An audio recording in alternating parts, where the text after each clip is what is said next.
everyone. Today I'm going to be cutting the leaves off some of my hellebores. Usually I do this beginning of February and sometimes a little bit earlier, but because the weather's been so bad this year, I decided to postpone it until the end of this month, which is about now. And as you can see, this one here, it does have a lot of flowers on it, but it also has a lot of the dead leaves, which are both old dead ones going over now. So what I'm going to do is take all these leaves off. So I'm just being careful to make sure I go under the plant and cut them as near to the plant as I can. So if I go all the way along like this, and then gradually taking off all the old leaves I can find.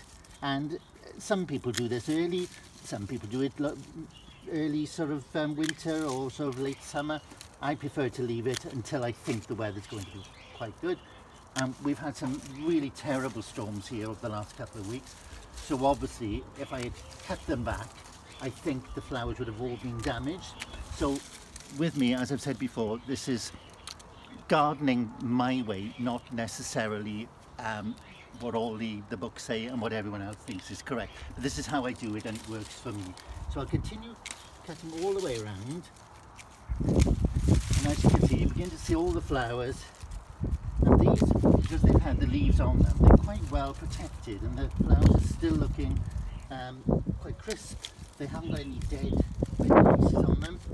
So I go all the way over with this one, doing it. Right round this side here as well. And there's quite a lot of leaves on this one.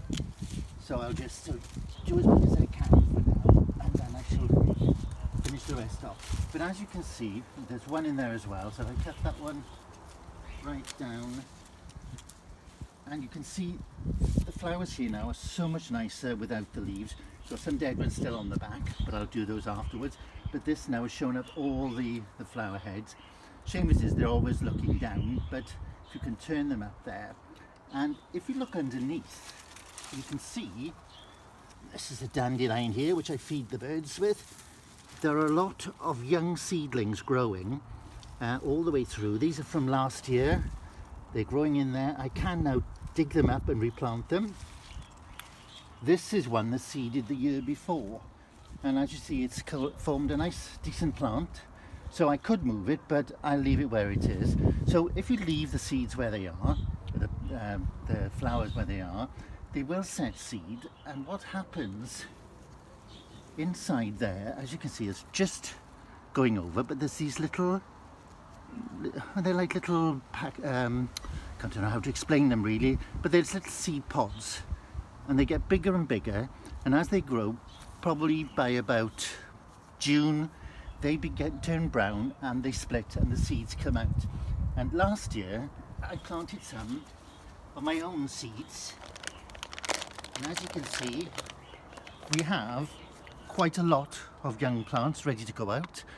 You won't know what colour they'll be because they get mixed. You'll have all different colours, but at least now I've got at least 24 plants to put out for this year. So I shall fill in the empty spaces, and hopefully in about the year after next they will flower. And this is just to show you some of the colours that are actually in the garden. And these, I took the leaves away earlier in the season, and as you can see they're quite damaged. A couple of them were damaged. These, I left the leaves on them until this week. So it's entirely up to you. You don't have to take them off early or late. You can do them when you feel it's necessary.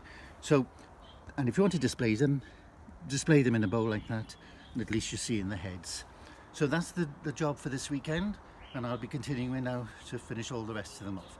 So thanks very much, and there's more to do in the garden. It's quite busy now, so I should a couple more videos tidying up and cutting back maybe some of the roses in March, just to trim them. So thanks very much.